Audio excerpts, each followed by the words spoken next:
I hired 40 writers for my business in the beginning of 2023, and it was the biggest mistake I've ever made. Now, I want to talk about this, but I also want to preface this with my writers were not at fault. This is my fault. 100% the blame lies with me. And I really want to share why it went wrong, what I did wrong, and something we can all learn from the myriad of mistakes that I made. Because this was my fault, and it started to tank my business, and that's on me. So if you don't know me, hi, I'm Nina. I'm the founder of She Knows SEO, and I teach SEO and blogging tips to everybody, basically, no matter what your niche. Now, I specifically run a blog in the travel sphere, and that's really where my focus and my passion lies. So that's a site we're going to talk about today, where I hired 40 writers because honestly, I thought that's what success meant. And that's incorrect. Success is really whatever you define it as. And to me, when I first kind of made it, quote unquote, as a blogger and had my first $10,000 month, that was mid 2022. And I was still working full time at a law firm as a law clerk. And I was trying to figure out a moment when I would be comfortable switching over. And that took a while. Like, honestly, it took till the end of January, which was my first $30,000 month, before I was even willing to consider leaving. It was terrifying. But along the way, I was trying to set up this business to be something that would continue to make money and be a little bit more passive. I had planned for 2023 to move to Europe for 6 months, and that was going to mean a lot of adventuring with my dog, a lot of fun experiences and travel, and it fell through. But I'm kind of glad it did, because this would have gone even more off the rails if I had been trying to have fun in Europe while I was trying to do all of this. So let's talk about how I set this up. Essentially, the reason I wanted to hire 40 writers, which is an insane amount of writers, I say that number and the amount of people who told me they had a team would be like, what? And I was like, oh, but you said you had a team. Yeah, they mean 2 people. Most people don't have 40 writers, and it's for a very good reason. Now, I was copying kind of a system that one of my friends uses, but crucially, this system works for her and it doesn't work for me. And there's a number of reasons why that's the case. So my friend Aisha Priest, who's the founder of Out and Beyond, teaches people how to be freelance writers. And that is the missing piece for me. I don't teach that. That is not my focus at all. I teach how to be a blogger and how to run your own business. I don't teach you how to work for somebody else. And that caused a lot of issues. It also caused issues because she hires people who have done her freelance writer training. So she's already started training them. She's also been doing this for a while, so she has a team helping her already who let her kind of step back and they do the training. They help with a lot of it. That's not what I had. I had none of that. I was seeing where she was, I don't know, maybe a year or 2 into the business of it running smoothly that way. And I think even then she probably had 20 or something, and they were not always running. It was when they needed work or something. But I decided, because I'm a competitive nightmare, that, oh, well, I'll just do more than that. And that's going to be success. That more just means success. And I've made this mistake so many times in my business. I've made it even with my blogs, where I thought more content, no matter what the quality, would be good. And then that led to 4 years of $0 and no traffic, really, organically. So I should have known better. But I didn't. I got greedy, and honestly, I think I was a little bit panicked and just trying to copy what I saw someone else doing that seemed successful without stopping to think about the consequences of it or if it was right for me. So I put a call out at the beginning of 2023 to my entire email list and said, hey, who wants to write for me? Basically, I was offering the chance for someone to learn how to be a better freelance writer and a better blogger, I guess, kind of as part of it, and writing for blogs, but they'd get paid a lower sum for it. So I was charging, and I'm going to be completely transparent with the amount that I paid my writers and the amount that I currently pay my writers, because it has changed drastically, was that it was going to be $20 USD for a 2,000 word article. And that was because it was a test article to begin with, but also because these people had no experience. I was not hiring writers who had already done some past work. I wasn't hiring people who had a resume they were sending to me. I was hiring people who filled in a Google form, essentially, that said, I want to do this thing. And that's basically the only criteria I had, that they had to fill it in on time, fill it in completely, so I knew they could follow instructions, and then they were hired. And that was also a problem. I was trying to be too nice. And that's something that business owners definitely struggle with. I still struggle with, and I've struggled with it since we downsized a lot of the team. And I say we, my editor helped, but I definitely made that choice. All decisions in this are mine. And I do not want to deflect this onto someone else. I just often refer to my editor team as a we for some reason. But yeah, that was my choice. And it was really hard because I was like, I don't want people to be mad at me. I want to be like the nice boss, the fun boss. That doesn't work. Honestly, it's very, very hard to be friends with your team in that case. It's a struggle for sure. That's a whole other video though. So I hired this team, and then along the way, we were going to do trainings to kind of almost they'd unlock a new training at each period. And the way I had this set up that I don't think worked was we had this massive Google sheet essentially, and anyone could pick whatever articles they wanted. And I kept doing that well into the year. I didn't stop doing that until after the helpful content update because I did not have time or energy to change it, even though it was continuing to not work. So I don't recommend doing that. Especially because when you have 40 writers, that's 40 articles. It's very different if you have 4 articles and 2 writers to let them pick between them. And I was also trying to be, again, the nice boss. So I would give 100 keywords and say, pick whichever one you want. And then that meant 60 weren't getting done, but also they weren't always the most relevant ones that were being picked. Just because they're fun doesn't mean that they were right for the time period, doesn't mean that someone else was picking the other things kind of in that topic cluster. There were a lot of issues there. But beyond that, I had now 40 articles I had to edit. I had not hired my editor yet in a sense of I wanted to, I think I was onboarding them then. I don't think we had fully trained up yet, but I also wanted to be responsible for these writers. I thought it was only fair that I assess them. That way my editor would know what I'm looking for and what's good, what's bad, how to edit. And I was a bitch. I'm gonna put that out there right now. I was so harsh on those first edits because I was doing 40 articles in 2 days. I don't know why that was my thought process. I couldn't tell you. Looking back, I'm that is the dumbest thing I could have done. Why would I give myself 2 days to edit 40 articles that were all 2,000 words and on completely different topics? It was so dumb. I do not recommend doing that at all. And those were the paid test article. So also, a lot of them needed so much work because a lot of those people just were not solid writers yet. And that was a huge challenge for me. I'm naturally a very strong writer. That is one of the things I am best at. It's one of my favorite things. I love writing, and I've always been very good at it. And it's very hard to teach something that you've always been good at. It is just hard if someone just naturally isn't that lyrical or, the writing doesn't flow. It's very hard to train someone to do that, especially when the point of it for me was not to train people. The point was to get articles for my website. And I think that's where that shift happened as well. My friend, her focus is training people. So she gets articles, which is amazing, but she's also trying to support these writers and train them up.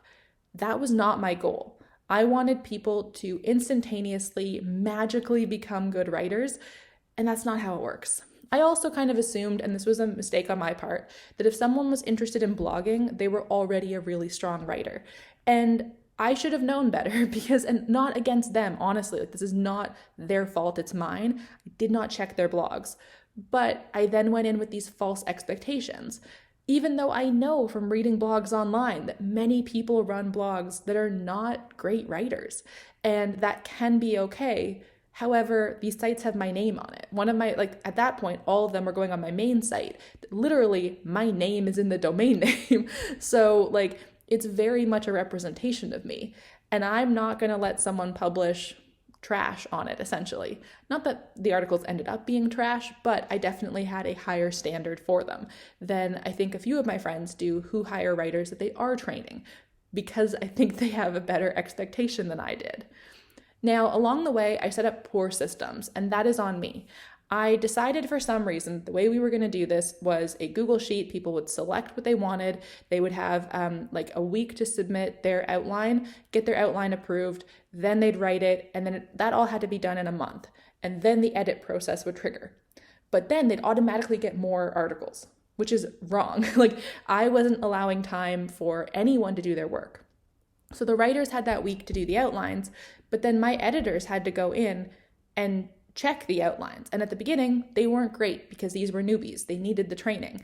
I wouldn't have accepted that position because when I was a freelance writer, I was getting paid anywhere from $100 to $200 per 1,000 words. So I would not have accepted that. And I think people who are at my caliber of writing also weren't going to accept this position. Luckily, we got a few who were very willing to take a chance on me, but we had a lot of beginners for sure, and as I should have expected. Again, my failing. Everything in this is me failing, and I do think it's important to remember. I'm not criticizing these writers, I'm criticizing myself.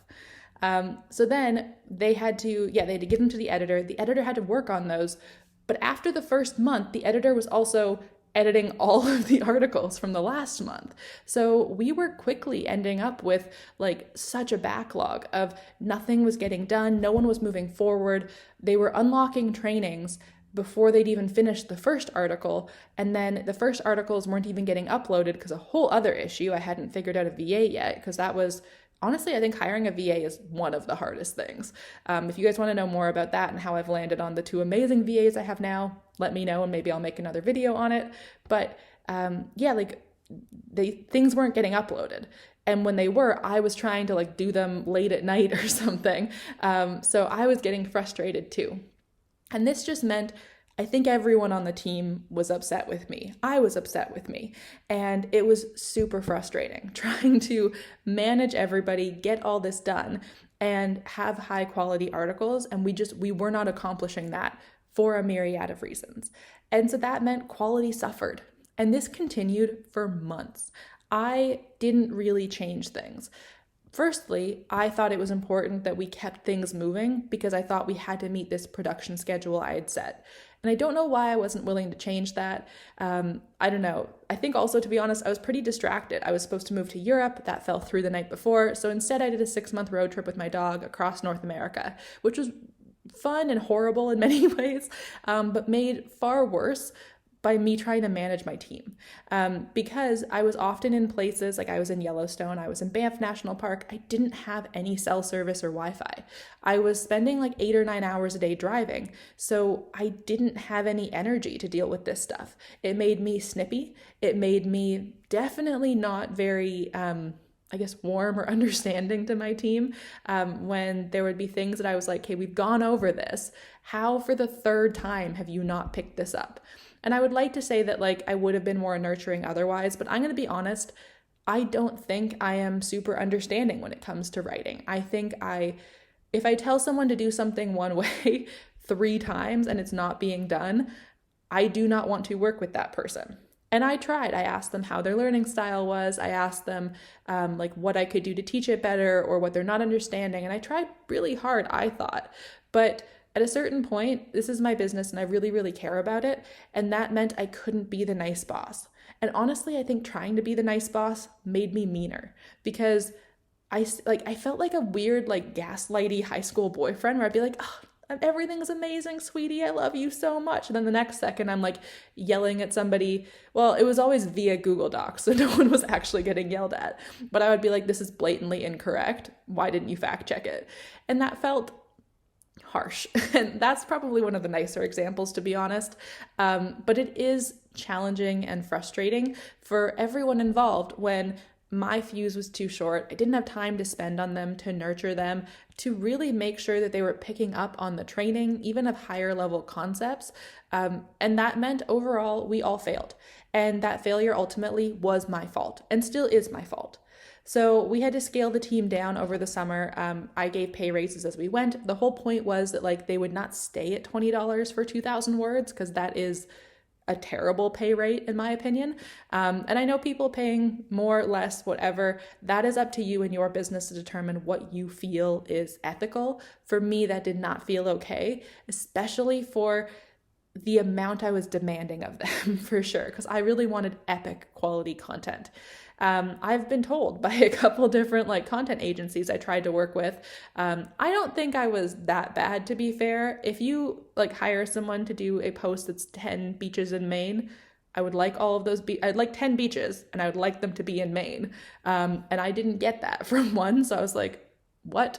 And then, yeah, I got told that I was too demanding of a client. So I don't think I always am, but I do think that I expect more than maybe some people do.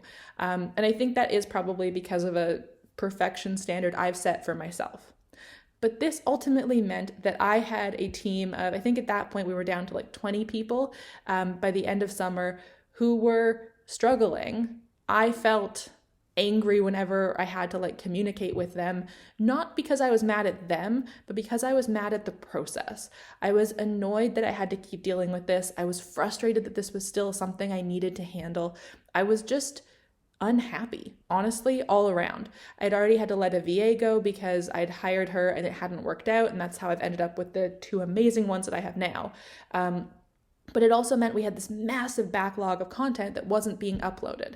So then once again, I found myself in evenings and weekends trying to upload content to just get it out of this Google Doc and get it, or sheet or whatever, get it out of there, get it on the site, because I'd already paid for it.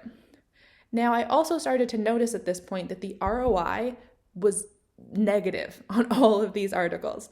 So these articles were not doing what I had wanted them to do. They were not ranking very well. They were the ones that were hit the hardest during the helpful content update, which sucked to see. And it once again proved to me that I had failed these writers and I'd messed it all up. And it sucked. Honestly, like I felt like I had ruined my business and I had messed everything up. And yeah, that it was like I was the biggest failure in the world. And I don't think I am. I think a lot of us fail. I think a lot of us try things, and I'm kind of glad I tried it. I tried a number of things this year. I tried Facebook ads. I will happily talk about my issues with them. If you guys want another video, let me know. But I tried a lot of different things this year. And I do think that this was a year of growth and learning in my business. I have not even been running my business full time for a year yet, which is kind of crazy when you think about like how much I have accomplished in a year. I had my first $100,000 month. I've nearly hit my $500,000 goal.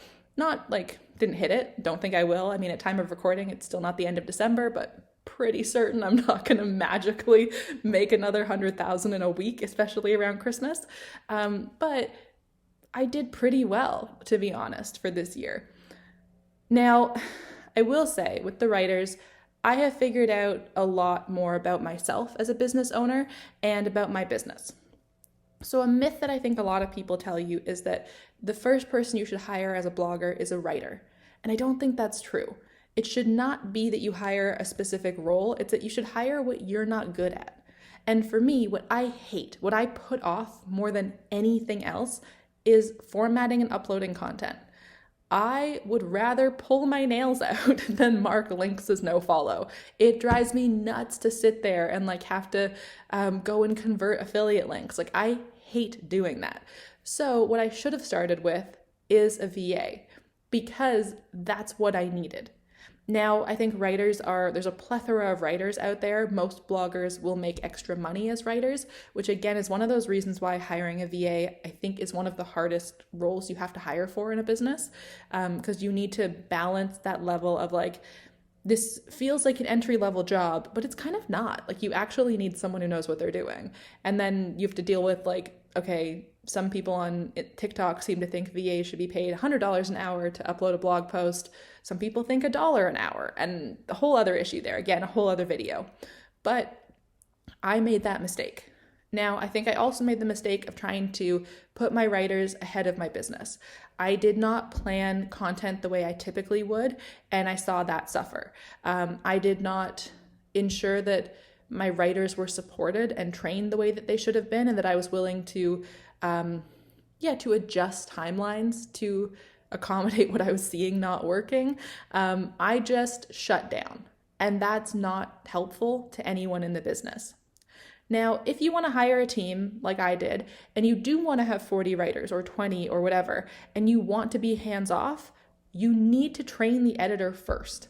And I shouldn't have just I hired writers first, which like in that case, I needed to have been prepared to handle them. I don't know why I thought I wouldn't have been. I was like, I'm going to handle them. And then within a month, they're going to be running on their own. No, what? Like, why was that what I thought was going to happen? Because it's absolutely not what happens. It's hard work running a team. I think the thing I hate most is managing people. I don't enjoy it. It's not my thing. I prefer, honestly, like if I could, I would sit in a dark cave and write alone all the time. Like that is my happy place, is being alone with my dog, writing under a heated blanket in the dark. I love that. And so I accidentally turned my business into something I didn't like. And I was spending a lot of money on it because I had to pay for a VA, now two VAs, an editor. I had to pay for all of these writers, and especially as their pay increased. So towards the end, my writers ended with $65 per 1,000 words. That is the rate that I now pay them. And I do think that's a fairly standard rate. Now, I know people that pay more. I know people that pay less, even for their like not trainee writers. I've seen people list as high as $150 per 1,000 words for a blog writer. Now, that is for more of like a, I don't know, like a news kind of, I guess I always want to call it corporate, but it's not necessarily corporate, I guess, because that's probably more like banking world. But it technically was like a corporate job, essentially, for a writer. Most bloggers that I know of pay between $50 to $100 per 1,000 words. So I felt pretty comfortable with where we were at because we're still having to do significant edits. And that has continued to be frustrating for me, that we are not at this point that I magically decided in my head we would be at even a year later, but I thought we would hit it within a month. And that's the problem, is that working with people, you have to manage your expectations. You have to be willing to adjust for those people, or you also have to be willing to fire people.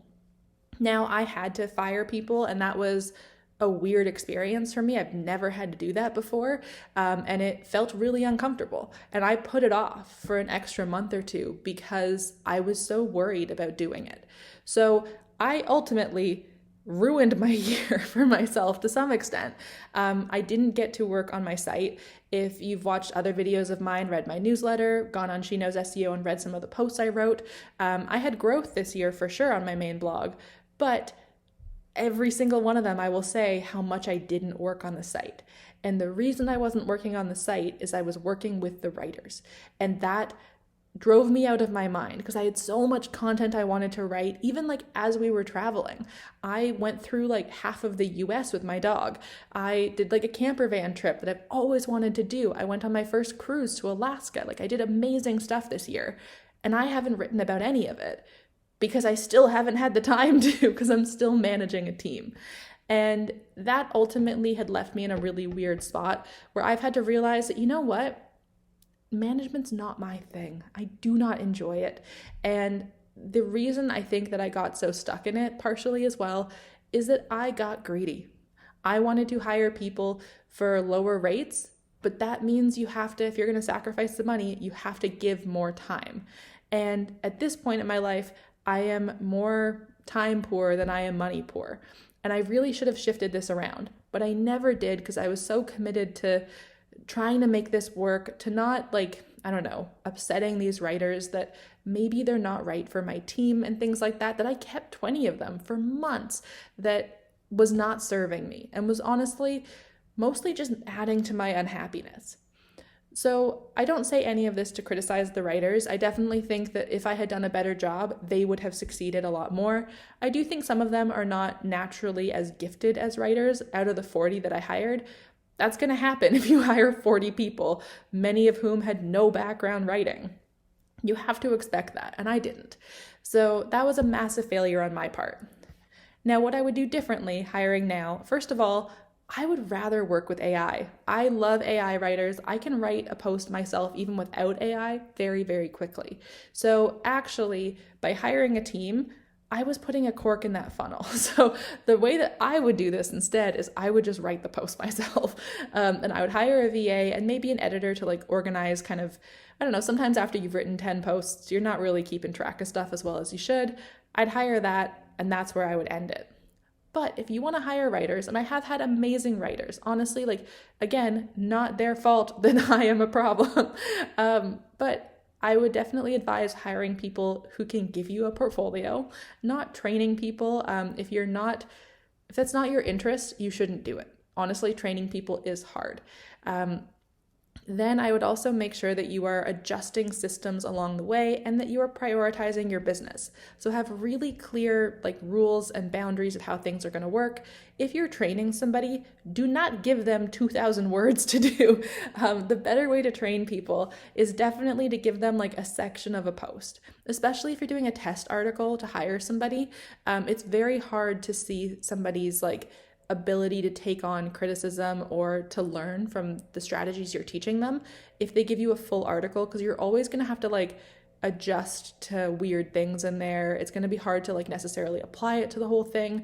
What's easier to do is to train them okay, this is how you would write the first affiliate or whatever, and then see what they create. And I think that's what I should have done. I shouldn't have been greedy. Honestly, I think greed is the root of all evils when it comes to business stuff, for sure. And it can really mess you up.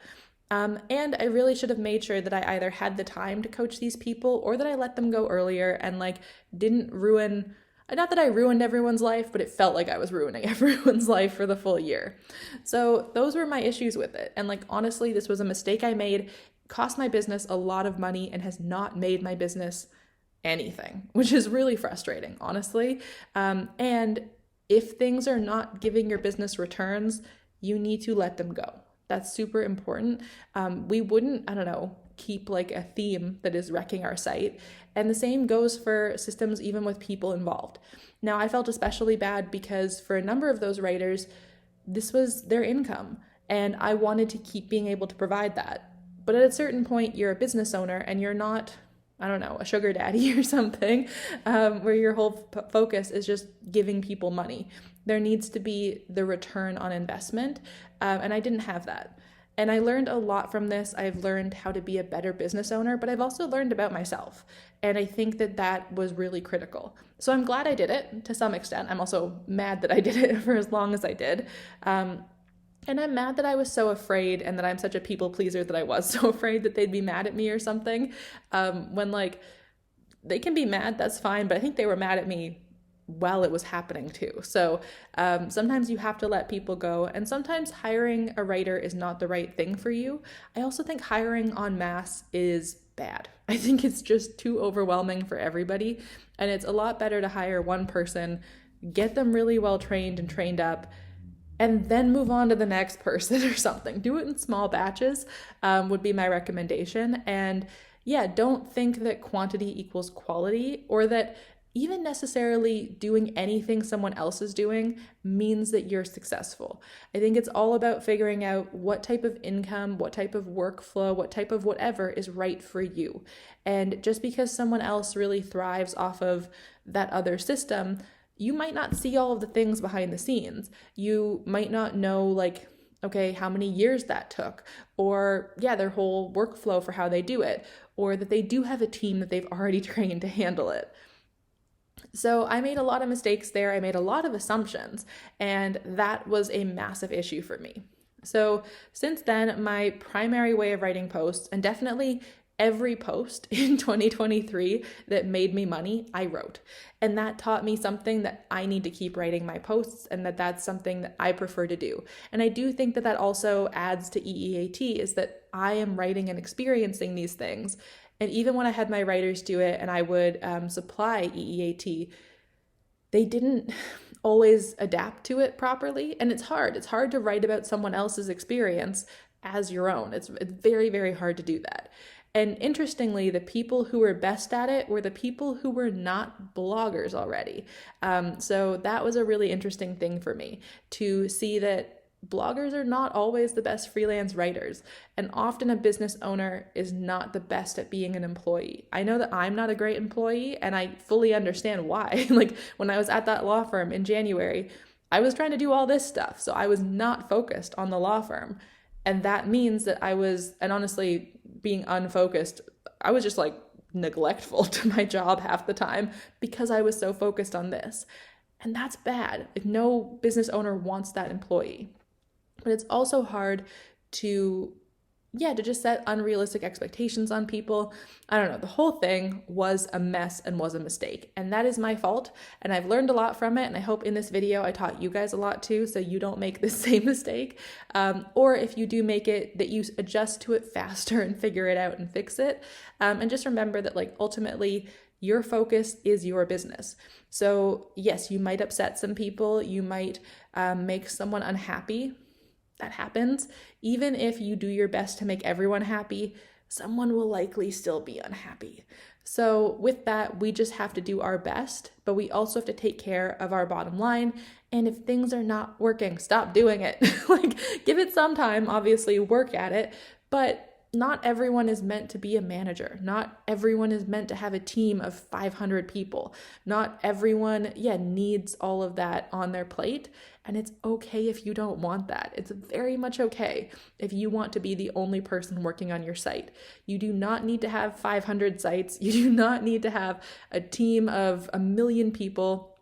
You don't need all of that. Really figure out what works for you, and then hire what you don't enjoy or what really holds you back, or don't hire if you hate hiring. That's also an option. That's why I love AI, is that I can automate and I can speed myself up, but I don't necessarily need to have a bajillion people doing all the things. And in fact, I can be 10 times more efficient if I'm the only one doing all the things. Like, that works way better for me. So keep that in mind, and I hope this was a helpful video for y'all. If you enjoyed this, please like and comment below any mistakes you've made or any questions you have about this. I'm very happy to answer. This was, a massive learning curve for me, and I'm glad I did it. I'm glad we can all learn from it, but I do not recommend it. Okay, have a good day. Bye.